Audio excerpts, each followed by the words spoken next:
So if there's one thing I wish I knew before I started color grading, that is how to reverse engineer movie clips by only using primaries.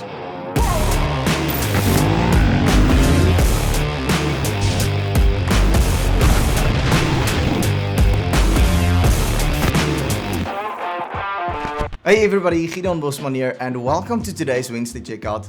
I hope you've had a great week so far. I definitely did, although it's only for me Tuesday today, Wednesday when you watch this. It's been a great week so far, probably because it's so short. Anyway, so today we're looking at something I wish I knew when I started color grading. And what we're going to do is we're going to reverse engineer movie clips.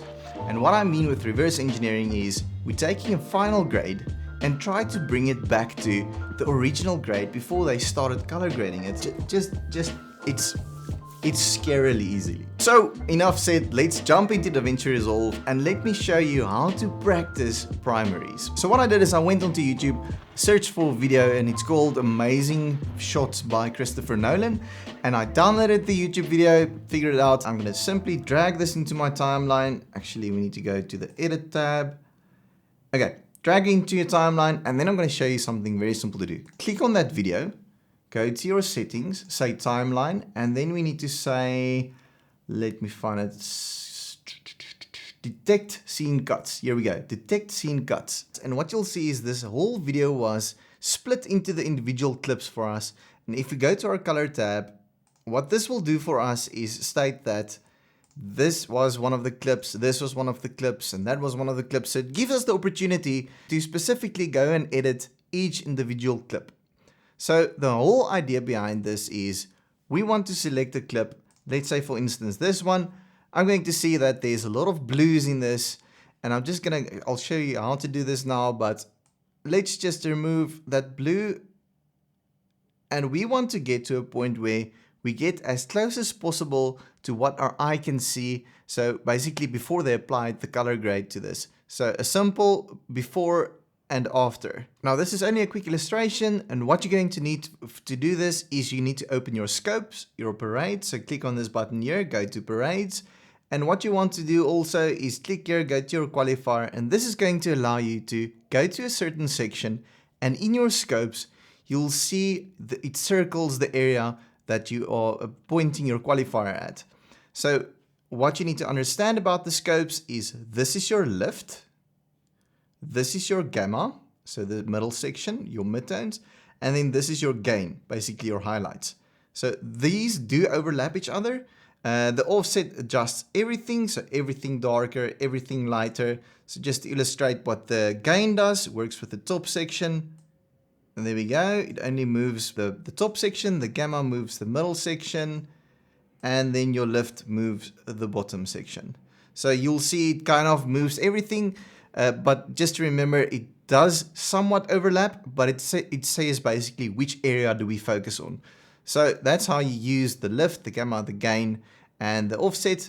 And this is your primaries. It's the third tab over here. It's also referred to as your color wheels. Basically the only tool we're going to use in this tutorial. So this is all of my different clips. I'm going to select one and see how we can adjust it. So let me just scroll through these. Let's actually start off with this specific clip. So what I'm noticing straight away is there's a lot of yellows to it. And the quickest way to notice this is to look at what would or should have been white. So this is your foam you get in the ocean or in the sea. And there's typically a little bit of yellow to it, but definitely not this amount of yellow. So if we look at this point, so notice that it's at the top of your luminosity range. So it's over here, but it's not regarded as your gain. It's actually still regarded as your gamma because it falls within this range. So I'm going to go to my gamma, and what we want to do is if we want to remove yellow, if we look at this color wheel, yellow sits over here, so it's a little bit more towards green than yellow. So we want to move away from this area to correct it. If we wanted to apply more yellow and green, we would move towards it. If we want to move away from it, we correct it. So as we do this, we can see what our camera actually sees. So this is typically a very simple single node that we edit, a single color wheel that we edit.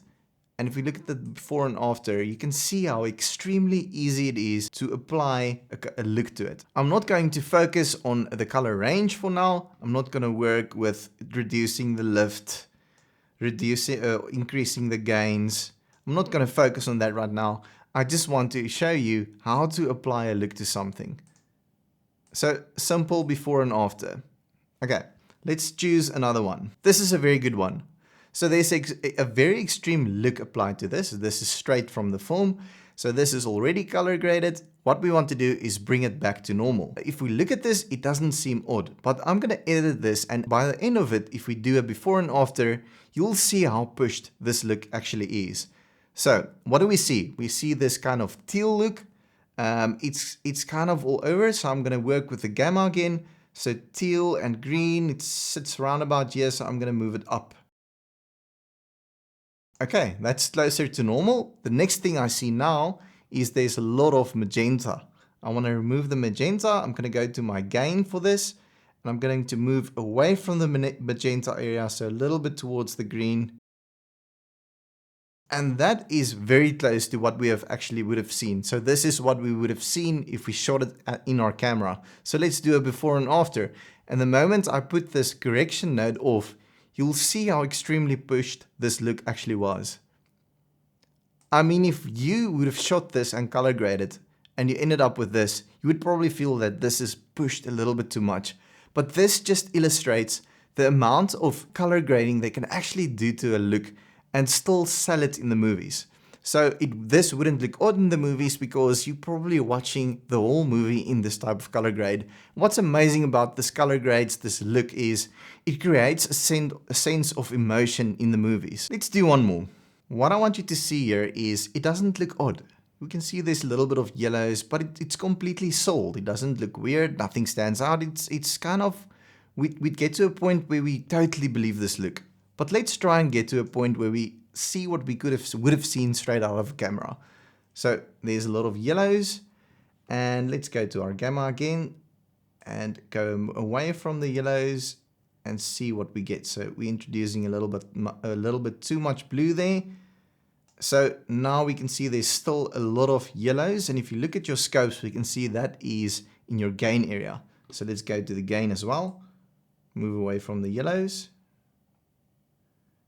And we're only focusing on this point now, the highlights, and try to get that as close as possible to white. So I'd say that's more or less it.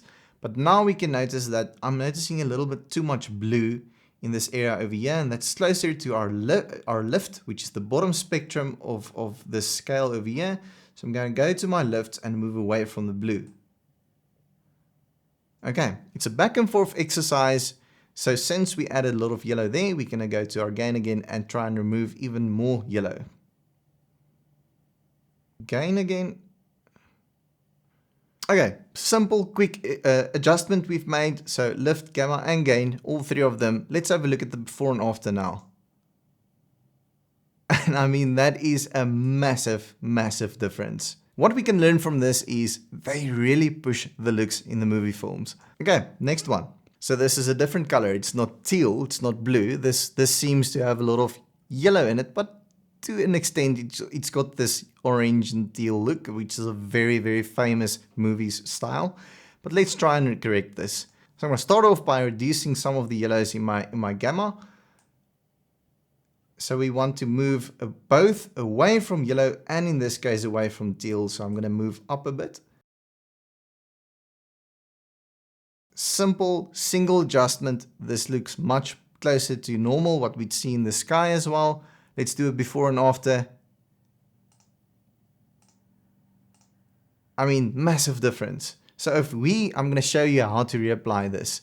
So let's say this was our original footage, right? So we removed that color grade. So if this was your original footage, how you would apply the color grade is doing the exact opposite. So let's apply another grade. Let's have a look at what we did. So we only used our gamma. We went this way. So towards, let's say this point over here. So magenta, blue, a little bit more towards the blue. So if we wanted to apply this in our footage, we would go the exact opposite. So since we tried to remove the look, now we want to add the look. So let's go towards the green yellow area. So let's aim for this area over here. And this should be more or less the same point, the opposite point of that, actually a little bit closer towards yellow. Now what I did just here is learning my brain how to look for colors and how to apply a look to a specific scene. So if I undo both, we should get back to the original image. And you can barely see the difference. Okay, let's do 2 more. So I wanted to show you this clip as well. So this is a clip that almost seemed like, I want to freeze at this point over here. It almost seemed like it was shot with very little saturation. I mean, this blue look is applied over everything. So what I'm expecting is if we remove this teal look, then we're going to end up with a almost grayscale type of image. That's what I'm expecting, right? So let's apply it and actually see what happens. And what you'll see is, looking specifically at his face, it's mainly a teal look. But after this edit, we actually completely bring back the color in his face. So let's go to the overall look. I'm not going to go with offset. I'm going to go with gamma. So you'll see in our scopes, we're actually a lot towards the left side. But let's start with the gammas. We want to move away from teal, which is over here. And then what I'm seeing now is there's still a lot of green. So let's go away from green now. And now what I want to do is there's still a lot of teal in the highlights. So I'm going to go to the gain and move away from teal, trying to get it as close as possible to white. Okay, last thing I'm going to do is we'll see there's a little bit of color left in our lift. I want to correct this, so I'm going to edit the lift as well and just ever so slightly try and bring that as close to true black as we can. And there we go. What you'll see now is we've completely brought back his skin tones in his face. And let's just have a look at the before and after. Massive difference. I mean, we didn't even notice that there's something red in the beginning of this video. But there was actually a very red point, it's probably some other food product over there. What an amazing tool. Okay, for a very last one, let's try and do this video over here. So this has got a lot of yellows in it. And I'm simply going to go to our gains again, moving away from yellow and red. So probably towards this direction. So we start pushing away. And then if we see, we actually need to move this direction, adding a little bit too much red. So let's go towards teal. You can see there's a lot of saturation removed from this as well. So let's actually add a little bit of saturation. This is probably very close. Okay, what I want to see now is in our highlights, we still got a lot of yellows. So let's just move our highlights or gains as well. And that is probably very, very close to what we've seen straight out of the camera. Now, there's a lot more we can do. Like for instance, there's a lot of blues here in our shadows. So let's just move away from blue.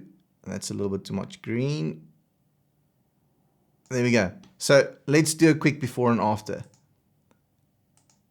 I mean, massive, massive, massive difference. This was probably one of the coolest tricks I've learned in color grading so far.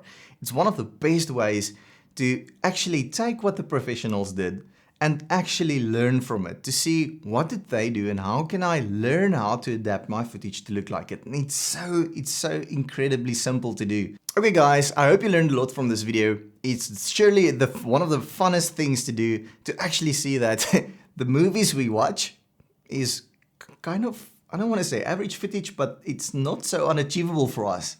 So it's a very inspiring thing to do. We learn a lot about how to apply colors.